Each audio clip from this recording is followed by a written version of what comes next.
Welcome. வணக்கம் friends, நான் தான் உங்கள் குஷி பேசுகிறேன். வாங்க ஸ்டார்டஸ்ட் சேனலுக்குள்ளே போகலாம். நீங்கள் வெளியில் ரூமை விட்டு வெளியே வந்தீங்கன்னா மறக்காமல் இந்த ஃபேன் சுவிட்சை ஆஃப் பண்ணிவிடுங்க. கரண்ட் வெளில இப்போ விலை தீட்டுது, அதனால் ஒன்று அப்படியே காந்த மாதிரி போய் ஒட்டிக்குதுங்க சுவிட்சில் நம்ம மனசு. வாங்க, இப்போ எனக்கு சின்னதாக பசிக்குது, நம்ம கிச்சனில் போய் என்ன பண்ணலான்னு பார்க்கலாம்.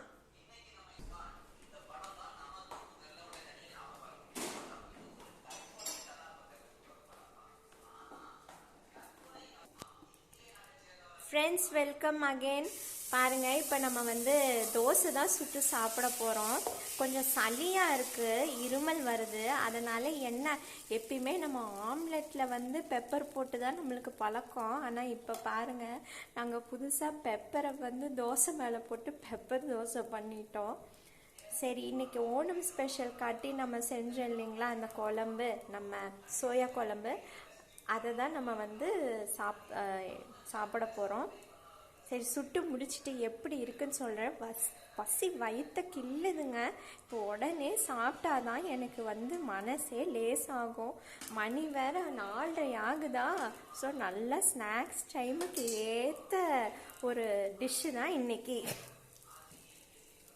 நீங்கள் கமெண்ட்டில் சொல்லுங்கள். நாங்கள் தோசைக்கு கூட நல்லெண்ணெய் தான் போட்டுக்கிறது. ஏன்னா எங்களுக்கு இந்த கடலை எண்ணெய் கொஞ்சம் கொலஸ்ட்ரால் போடுற மாதிரி ஒரு சந்தேகம். சரி, அதனால் அப்படியே நல்ல கடலெண்ணெயவே கட் பண்ணிட்டோம். நம்மளோட இந்த டயட்லேருந்து தூக்கியாச்சுங்க. அதனால் நல்லெண்ணெயை தான் பயன்படுத்திக்கிறது. நீங்கள் யாராவது அப்படி நல்லெண்ணெய் தான் உங்கள் அத்தனை குக்கிங்க்கும் பயன்படுத்துகிறதா இருந்தால் நீங்கள் என்கிட்ட சொல்லுங்கள், மறக்காமல் கமெண்ட்டில்.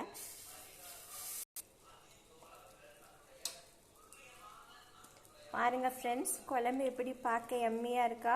பெப்பர் ரோஸ்ட் வித் சோயா குழம்பு சொல்லவே வேணாம், காம்பினேஷன் சூப்பராக இருக்கும். நான் சின்னதாக ஒரு யோகாவை போட்டுட்டு அதுக்கப்புறம் இதை சாப்பிட்டுடுவேன். Okay, see you in my next video. வணக்கம்.